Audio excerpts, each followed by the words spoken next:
Pa lahko rečemo, recimo, da se bolezen skreiramo sami in da se tudi sami lahko pozdravimo, ne, glede na današnjo temo zdravje je v nas.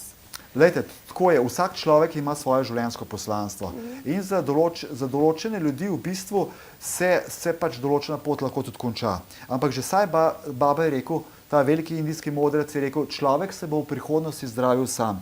In v bistvu ta knjiga ni samo poudarek zdaj, čeprav je naslov Zdravje v nas, ker tle moramo nekaj zdaj ločiti.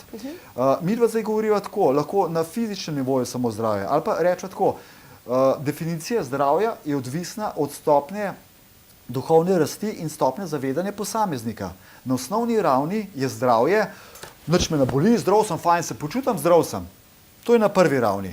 Odvisno od stopnje duhovne rasti oziroma zrelosti posameznika. Ne? Na drugi ravni pa človek reče, nič me sicer ne boli, fajn sem zdrav, nič mi ni narobe, ampak sem ljubosumen, sem nevošljiv, sem jezen, skratka imam vse te negativne čustva, če jih tako imenujemo.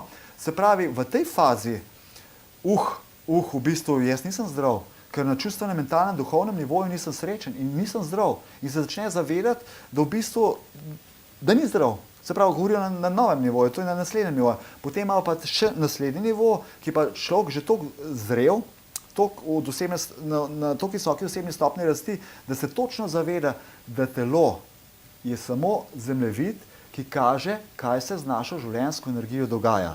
Torej, če v bistvu mi v sebi nimamo harmonijo, ravnovesja, homeostaza, to je medicinski izraz, pomeni dinamično ravnovesje, to pomeni, da nismo zdravi. To pomeni, če telo zemljevid, ki kaže, da se nekaj z nami dogaja, da nekaj ni v redu, potem lahko v bistvu ta zemljevid je smerokaz, semafor, kakorkoli to imenujemo, da začnemo v življenju raziskovati te stvari naprej.